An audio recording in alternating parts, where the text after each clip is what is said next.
We didn't want to be the IT department you just had to use or just had to have. We wanted to be the department you had to have because it was so awesome and you wanted to use.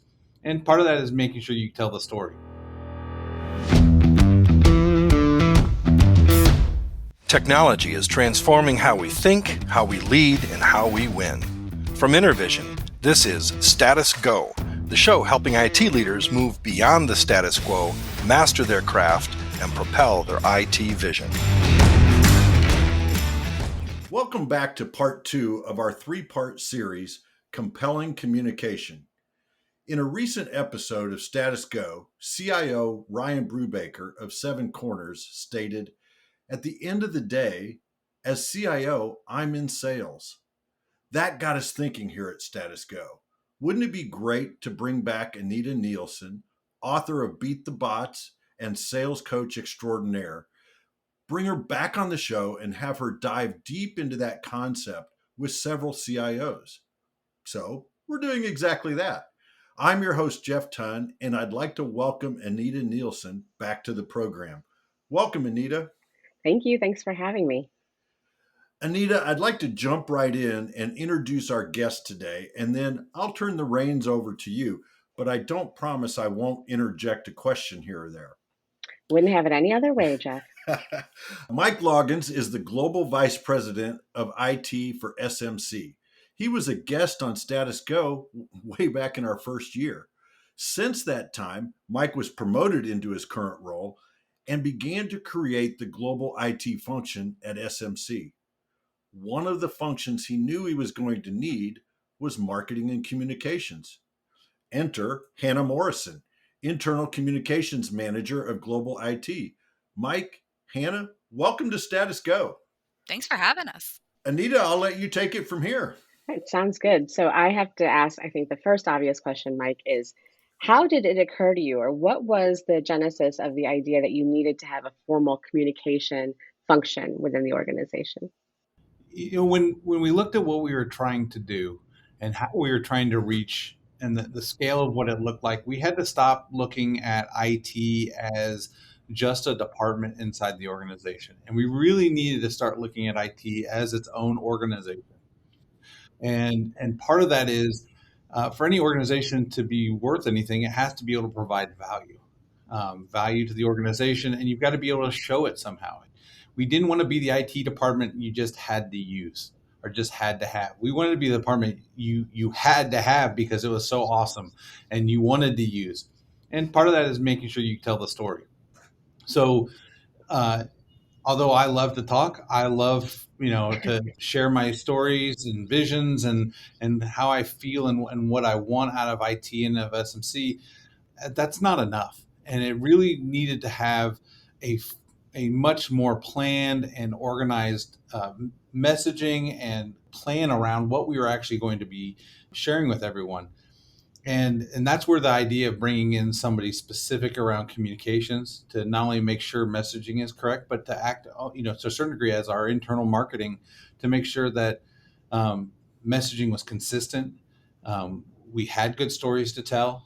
We were able to really adopt and adapt our stories and what we were saying to the audience in which we were going to say it to. We have 20,000 employees in SMC from all different areas of a career, from executive, standard operating, office staff.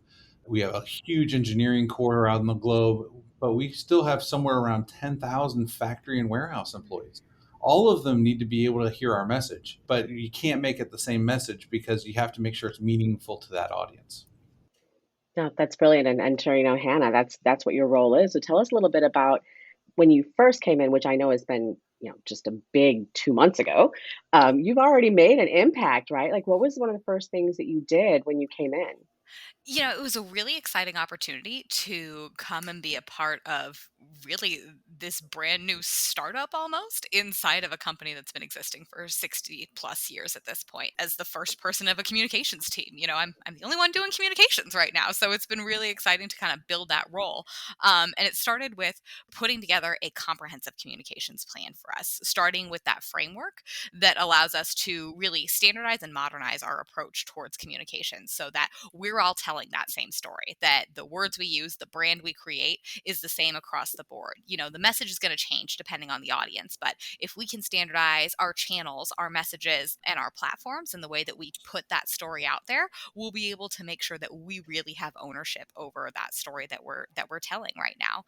And I think that's one of the greatest things about global IT right now is we have a really great story to tell. There is no shortage of content that we're able to create. It's at this point making sure that we're sharing it effectively and making sure that the message about all of the great things that we're doing are reaching not only our board members and our CEO, but also the people on the factory floor, like Mike said, so that they know the ways that we're integrated into everything that they're doing. We're not just who you call when your laptop isn't connecting. We're here as drivers of change and real leaders in the organization. And our communications plan is what we kind of lean on to be able to tell that story. So clean, concise, clear communications are the backbone of what we do right now. Yeah, that's amazing. And it sounds like just high value communication, going back to Mike, what you said, right? Part of the challenge when you're creating an organization that's going to ultimately be intertwined with the business, the IT team, value creation is such an important part of it. So, and that's where I lean back on how it is a role kind of in sales internally, just like you said, Hannah, marketing internally. So, talk to me a little bit about how you captured the value that you're going to share. Where did that input? You said you have a ton of content. Where did the input come from in terms of value? Yeah, it starts with our people. Mike has always been very clear about the people he wants on his team. And we, for lack of a better term, no assholes. We have a Brilliant. we have a team of incredible people from a diverse background who have been assembled mostly in the last 6 months to bring their expertise to this team. So starting with those one-on-one interviews in that first week about Perfect. what is it that you do?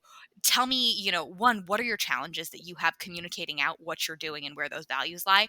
And how can we take some of that load off you so that we're helping people know when they need to come to you and when, you're running into these issues, what you have to offer to them. It's that give and take. Creating communications means that communications are defining our culture. The communications that are happening within IT define the culture of our business at this point, so that we're having open, honest, consistent communications, and that transparency is at the root of everything that we're doing. So everything from celebrating our success stories that go out every week to our first newsletter that went out last week, Yay. to the weekly touch bases that we have. It's that spirit of collaboration with the people who make up our team is that core of our communication strategy right now. Brilliant. And it sounds like, I mean, just all the things that you just said, first off, it's such a, you're coming from such a place of leadership, right? And I think people, the rule that you have, Mike, I think that's amazing. And that's exactly what I wish was the unsaid or said rule across corporate America and in sales, FYI. But at the end of the day, it is the people that make all the difference. And it sounds like you've invested all that time up front, which is exactly what I was hoping you would say, because I know that's what'll help drive your communication is that relationship and the kind of building the trust. So, Mike, how would you say in terms of even at your leadership level, how did you work with maybe the executive team to kind of share the value vision that you have and build some trust to get their support as well? A lot of it has been having to consistently bring in small victories that we've had. We've had to probably do a lot more analysis than we typically would do going forward because we are, we're taking a 60-year-old company that has done something one way for those, for as long as IT has been part of the 60-year-old company. And we're basically breaking that bureaucracy and trying to build something else. So there's a lot of conversations that need to happen that are really about establishing trust, establishing Okay. that we know what we're talking about and we know what we don't know, that we know that there's a lot we don't know still, and really building that trust up. Sometimes those are very interesting and fun conversations to be able to reshare those and be challenged on those questions and have to find better ways and different ways of restating our why. why we're trying to do what we're trying to do, and why we pick things that we want to do, and why things are important to us that may not seem important to other people in other groups. Um, that's always fun at that point, but it's also good to hear that challenge because it allows us to spread that message to more and more different people. And the message is the same, so it's consistently being spoken out there. This has definitely been, we're asking the organization as a whole to throw a ton of trust at us. So some of it is, we're still starting, so some of that trust is a little easier, but now the key is we got to deliver on it, and as we deliver on it, we've got to make sure they understand we're delivering on it. I've never been in an organization where everyone's like, communications here is the best thing in the entire company. No one ever goes without understanding what's happening. That's right. The first thing we all talk about when we talk about struggles in our team is communication. When we talk about why IT is misunderstood, it's communication. So trying to make sure that we limit that and as a risk to the trust is huge, personally to me, but also to what I know this team that we've assembled. We want them to be able to do. They're not going to be able to do it if the company can't trust us. Yeah, that's absolutely true. And I think the way that you've done at the executive level is what makes it much easier to get that value communicated throughout the company. I think, as you've gone through those stories, that's what's going to matter most. Hannah, tell me a little bit about how you think through your communications that you do from a transparency standpoint. I'm going to go back to trust in a minute, but Yeah, no, Mike's exactly right. And it's made it easier to fall into this communications role when that's your guiding leadership at this point, is that that's we're right. approaching everything head on. We're taking ownership of both our successes and our failures so that we're very forthcoming and that transparency is at the forefront of everything that we're doing. We gain trust when we're able to tell you, hey, this is what's coming down the line, good, bad, or ugly. Communications has to be open and honest. Yes, Conveying hard messages is a lot of what we're doing right now. This is going to be a lot of growth and a lot of change, which can be really that's uncomfortable right. for a lot of us. But taking ownership of it and coming at it in a really proactive way, so that as we're addressing the SMC community, we're really transparent about everything that's coming down the pipeline at that point. That means defining our communications for each of the target audiences.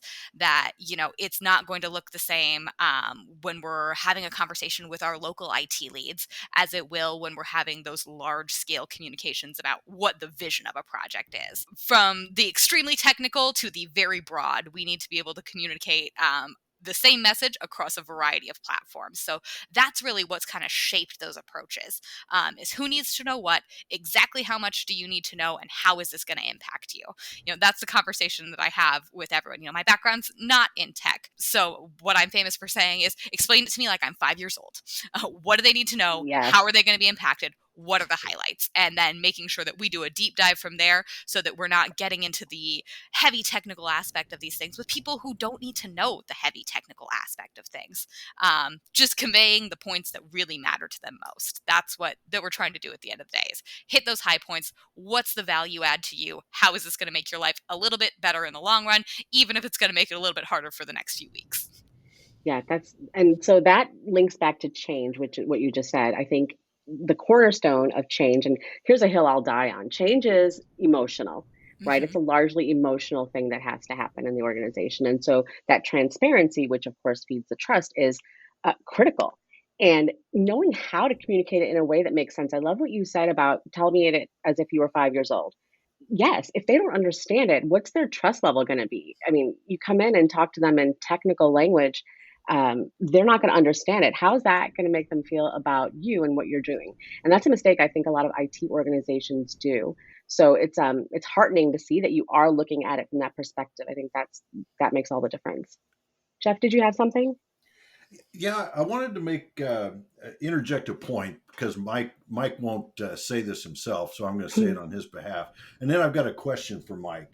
One of the things that I know from our conversations, Mike, is you have a hammer. You've got the mandate of the global CEO that thou shalt use global IT, but you don't want to use that hammer. You want to show the value, earn the trust, earn the respect, and have people use global IT because they want to. So that's my comment. Now, my question is, when you got this idea for the role that Hannah is in today, how'd you get the headcount approved? What was that like to convince somebody that you needed in IT, you needed marketing and communications roles? I won't say it was easy because, of course, they were like, you know how to write email. But I think it really goes back to the heart of what we're trying to do, which is change the organization. I made it very clear, and I can't change the organization by myself. I can talk till I'm blue in the face, and I'm still not going to be good enough at communicating. I need to be able to bring some immediate maturity into the communications realm, and into, like other realms that we have, because I need to immediately build trust. I need to immediately build transparency, and I can't do that on my own. And and that's not a place where you just get a BA and say write emails out. Start sending communications. You don't tell your engineers to send more emails out, because that's not ever a good plan. So the idea being, I got to bring people in here. We're the experts. We need to be, and we need to act like experts. And so we need to make sure that we're communicating like experts. So to me, it's no different from me needing to bring in experts in communication as it would be for me needing to bring an expert in data center technologies or an application development and design. They're all part of what we bring to the table as global IT. It's part of our value. It's just not a technical part of our value, but it's no less important than any of those other things, because without it, the other teams don't get to go have fun either. Yeah. Yeah. Thanks for that, Mike. And thanks for letting me jump in, Anita. Yeah, no problem. I think that what the audience, we're listening to, got CEOs are listening, and we've got leaders in IT listening. I think they think this is a great idea. What are some of the first things that you've done from a communication standpoint? So, like, let's make it nitty gritty for them. Hannah, what are the things that you've told yourself you have to communicate right off the bat? Yeah, right off the bat was, I mean, it comes back to that 15-page communications plan that went into writing, that Yes. went down, that was going to be, our Bible. And that's not just for me, that's for all of us on Global IT, on how we're going to communicate. What are the channels we're going to be using when we are sending out pertinent information about a project? Slack is what we're going to use for our interpersonal communications. Zoom is what we're going to use for our video conferencing. Teams is where our file sharing lives. Making sure that we don't have 100 platforms out there where things are living, where people can't access them, and we're all just using what works best for us. Standardizing was the first approach that we had. That was item number one, and getting everyone on board to that. And exactly like you said, change is difficult. It was hard to give up some of the tools that we had been using in favor of standardization for some of our team members. But the consistency and the clarity it provided to be able to have everyone utilizing those same platforms right off the bat was one of the first big projects that we went into. Sharing our weekly success stories, that was another one that we had. Every single Thursday, we send out to our distribution lists, this is what's happened in the last week that was a win for Global IT and a win for the company. Making sure that every success we have within Global IT is shared within the framework of, this is the value add to the company. This is how what we are doing here impacts every other department, and what you're getting back for the investment that you're putting into us. So really framing all of those communications around the added value and what you're getting for trusting us with this investment. Coming back to that transparency piece. Organizing internal meetings that go beyond status updates, so that as we're having these internal communications, we're all on the same page moving forward on projects, so that balls aren't getting dropped. There aren't issues with, I didn't know, so that we can really plug all those holes and make sure that any sort of setbacks that would generally be a challenge are headed off ahead of time, so that, if we see an impediment down the line, we're able to address it before it becomes a problem, because we're having those open communications regularly with all of our team members, not just on the Global IT team, but with our local IT managers, and as well with other business entities, with marketing, with engineering, with the factory workers, so that nothing we do is seen as coming in and messing everything up 5 minutes before they have something to do. That we're here as a partner in everything that they're doing, that IT has that seat at the table when decisions are being made, and we're moving forward on projects, that IT is included in all of those communications going forward. So those were the first few things that we tackled. Yes. And they're ongoing. There's no checklist that says, all right, communication's done. Right. We're good on communications now. These are living documents. Everything that we've put together is going to change regularly. But having frequent, regular communications from a regular source, and stepping up to say, hey, if you have questions about what's going on in IT, reach out to us. You have someone that you can talk to here. I will help you filter out who you need to go to, so that we have that sense of relationship building as well as we move forward with a lot of these communications. In talking to you, Hannah, it's absolutely clear that you are just deliberate and thoughtful about the communication that you're doing. I wonder if there's anything in your background that maybe would have helped you get to that point. Maybe a little. Again, my background is in no way, shape, or form in IT, and I've been very upfront with everyone who speaks to me on our team about that. My background is in political communications and government administration. I ran political campaigns and worked in community and economic development before this. So strategy is the name of the game. I don't like to get dressed in the morning without my strategy. I need to know exactly what that next few minutes is going to look like and make sure that it is deliberate and important. We're not here to waste anybody's time. That's my biggest thing. So my background is in delivering hard messages a lot of the time. No one likes to Right. hear messages from the government. So that was my role for the Exactly. past, 7, 8 years. It comes down to making sure that we're delivering complex messages to a variety of audiences, from the in-depth and technical down to 140 character tweets. Everything that we have needs to be put in every form that it can possibly be imagined, so that we're reaching our widest audiences. And now, it looks really similar to helping analyze some of those complex technical documents that, quite frankly, mean nothing to me, but I know are going to be highly impactful to our IT managers locally, to holding lunch and learns on what global IT is doing for our factory workers, so they know exactly what we're putting out and how it's impacting their jobs. So making sure that we're really targeting what we're doing has always been the background of what I've worked on. So it was Exactly. a pretty seamless transition into a very different role. It's Yeah. been really exciting though. Well, and that's why I wanted to kind of ask that question, was because I think it's important, especially for the audience that's listening. You don't necessarily have to bring in someone who is a very technical person to Mhm. come help with communication. In fact, that may work against you. Just kind of talking a little bit more about background. Mike, part of your background that you told me about that I thought just is perfect for what you're doing now is the consulting, right? Just being able Oh to yeah. go in there and really listen. And Hannah, you're actually doing this already with the audiences that you're working with, listening and understanding and providing the guidance, I think, is critical for communication here. Yeah, so when you come from a consulting background, your idea is you have to provide value and the customer has to understand the value because they've got to pay the bill. If you Exactly right. can't get them to pay the bill, you didn't do your job. Doesn't matter how well you did the technical job, you didn't do your job. So being in the consulting industry for several years, I learned how to sell by doing a good job. You learned how to market your skills to your customers so they trust you and what you're going to deliver from an engineering standpoint. And then my goal was always make sure they paid that invoice without asking any questions. Yeah. The minute they start debating about how many hours you spent on site, or why did you do it this way at the invoice time, you messed up. You haven't done it right, and you need to change and learn. So um, that is something. When I came to SMC, I used to tell my team, if you're on the help desk, think of yourself as a consultant. If you hang up that phone, if we sent that person an invoice for your time, if they would pay it without questioning it, you did your job. If they'd go, why did it take you 30 minutes to fix this printer when the next person only took 15 minutes? We've messed up. We need to, and then that gives us a place to start learning from. So yeah, at the core of what we've done, it's always been about trying to figure out how people would pay that invoice.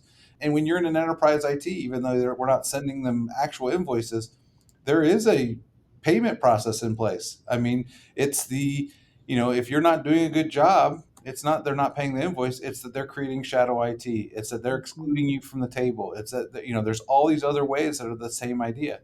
To get that seat at the table, you have to show that value on a consistent basis, and you have to, when you mess up, you got to say you mess up, and you need to take care of it, just like you do when you're a consultant charging money. Yeah. So Yeah, and that's exactly what I wanted to hear about, was that value exchange, right? So, one of the things I coach salespeople is, the objection that I always get when I'm teaching classes and when I'm coaching salespeople is, well, they always want to reduce the price, and it's the worst thing you can say to me. And people figure that out quickly. If they're arguing about price, you didn't show the value. Right. People will find money when they need it, when they believe in something. And so it's on the sales professional and here on the IT team or any organization that's internally trying to drive change to show the value of what it is that you're doing. So yeah, I think that's brilliant. I think that's probably a huge reason why, as you guys go forward, that mindset is going to really help you be successful in your communications. Yeah, it's been really great. And, I'll just say Mike is really good at telling that narrative, and it's always growing and evolving. And we kind of uncover more great things as we move along. But it made it really easy to come into a communications role with someone who was a storyteller at the top already. I will say that was a really seamless transition into being able to take on a communication structure and build a plan around that, was having someone with a vision for what we were going to be doing already and being able to tell the story from there. So I was going to say defining that story right out has been really great. And I would recommend for anyone coming into a role like this, make Definitely. sure you have a story already, because that makes it 100 times easier. So that's great. And so that goes right hand in hand with what you said about creating that communication plan, right? So you've got the Hmm. story, and that story informs whatever that strategy is. And then that strategy is carried out by, the actual communications that happen. And one of the things I like to say when I talk to clients about communication strategy is you can make it simple: who, what, when, where, why, right? If you don't Hmm. know how to do a communication strategy, that's okay. Pull up a spreadsheet, just put those things down there, and you'll be able to figure out pretty quickly the types of things that need to go, and your audience is such an important piece of it. So what have you Yes. sent out so far, Hannah, that you found worked well in terms of the specific communication, like emails or stories or Yeah, we've sent a tremendous amount of communication in just 3 yeah, months. yeah, Everything from developing our SharePoint, which is a unified place where people can access not yeah, only a backlog of information, but information on who our team members even are as we're growing at such an explosive rate. awesome. Informational, fun videos about who works on our team, where you can find them, and what they actually do for global IT, to housing some of Mike's internal blog posts as well about innovation and how we can continue to innovate as a team, so that those external facing documents are also accessible to our internal consumers, so that as we're putting out this vision for the company, everything we put out has that ownership and that branding of who we are as global IT. So we've really gotten great feedback on our success stories that have gone out. Those have been Great. really, really impactful for a lot of our team members to not only see their work recognized on a really public forum that goes out to all of our management, but then hearing back from our management teams, hey, I didn't realize you guys were doing this. That's going to be Exactly. huge for us. Everything from investments in data centers, and the added value they're going to bring to the company, to creating presentations that are going to go before the board. We've developed a lot of individual pieces of communication that have already been really public facing and have garnered feedback. And that's the goal of a lot of what we're putting out there, getting that feedback. It's one thing to send something out and not hear anything back. What I prefer is, if you have questions that you can come back and say, well, what does this mean? How is this going to impact us? What's the value of this? Creating a two-way street for that communication Yeah. is at the heart of what we're doing. So when you reply to my email about about the success story with more questions and wanting more details, that means we were successful. I would much rather you come back and say, can you explain this more in depth, than hearing nothing at all. So all the communication pieces we've had go out right now have been, really impactful as far as having that two-way communication feedback loop. I mean, it's not like people get IT emails and ever delete them on purpose Weird, without even right? reading them. You have That no idea. never happens. Yeah. That's a huge win. I mean, I know Mhm. just how much I want to delete some of the IT emails I get. And that's just a perception that I think has been created over years. And the way that you guys are approaching communication is brilliant because it does help engage everyone in it. Instead of just throwing information at them, the fact that you're looking for feedback, that makes all the difference in the world. Yeah, we were really happy. We surveyed a bunch of our local IT leaders, for our wildly important goal that we're putting forward. Pretty much mandating that we're having this feedback now, is we need to hear from you before we're able to move forward, is the core approach to a lot of what we're doing right now. And making sure that our communications are approachable to the other members of our business too. Like we said, whether that's events for groups outside of IT that are hosted by IT, having lunch and learns, having recorded podcasts like these, so that we can really make sure that our narrative is palatable on every front, that it's able to be shared across a variety of platforms that are accessible to every level of the business and every single person who works in SMC right now. Yeah, that's great. And Mike, so for you, you're building out this organization. I know Hannah is a critical person in that. Who else have you got? What other roles have you filled or are planning on filling that are going to help with this mission? Well, the next big one that goes right along with what Hannah's bringing is we're building a sales organization in essence. So we're building in business relationship management. Their job is to make sure that we have ears in front of people in the business and that we have our mouths in front of everyone in the business. So how are we talking about value? How are we talking about what we're doing? How are we supposed to be continually building that trust, but also making sure we have a feedback loop at every level of the organization that we impact to make sure that we continually can modify our product and improve it so we can continually deliver better value to the business. That's great. And just that idea of sales, back to what we've been talking about here, right? I mean, it is a sales job. When you're selling value to the business, you have to approach it that way. So that's full circle. I love it. Jeff, do you have anything else for us? Well, I think we're up on time. We could continue this conversation forever. Sure. I know, because Anita, I love chatting with you. Obviously, when we get together, and Mike and Hannah, we could just go on and on about, Yes. I think, some of the amazing things that you all are doing there at SMC. But in the interest of time, we need to wrap things up. And Mike and Anita, you've been on the program before. And Hannah, I know you've listened to a couple of our episodes. We're all about action. We'd love to leave our listeners with a solid call to action here on Status Go. So, Hannah, I'm going to start with you. What is one thing that our listeners should do tomorrow because they listened to our conversation today?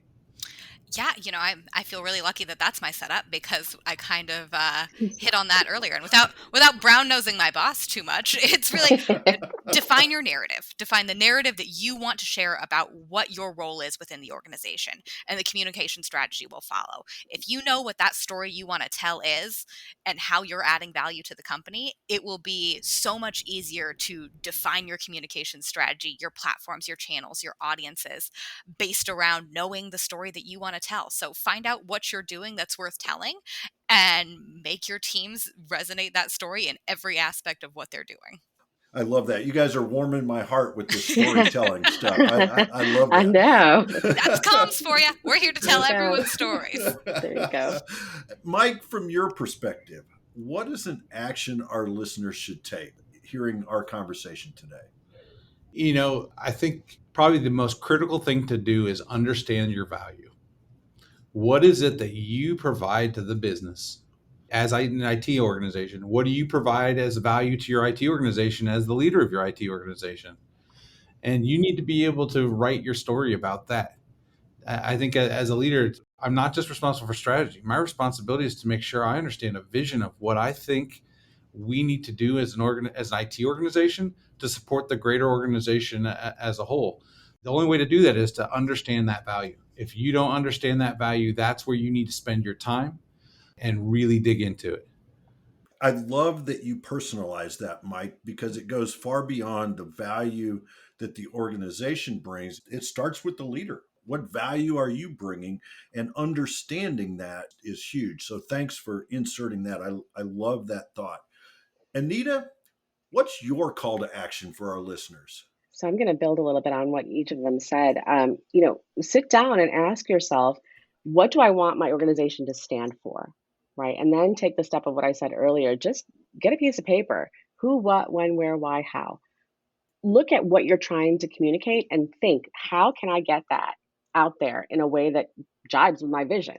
I think that's a really good way. It's like a 1-2 punch, right? First, figure out who you are and what you stand for, and then figure out how we're going to communicate that. I love that. I think our listeners can take immediate action on all three of those suggestions as we work through this. And I know we're going to have another episode coming up on this series of compelling communication. That'll be dropping in a couple of weeks. But to our listeners today, if you have a question or want to learn more, visit intervision.com. The show notes will provide links and contact information. This is Jeff Tunn for Anita Nielsen, Mike Loggins, and Hannah Morrison. Thank you very much for listening. You've been listening to the Status Go podcast. You can subscribe on iTunes or get more information at intervision.com. If you'd like to contribute to the conversation, find Intervision on Facebook, LinkedIn, or Twitter. Thank you for listening. Until next time.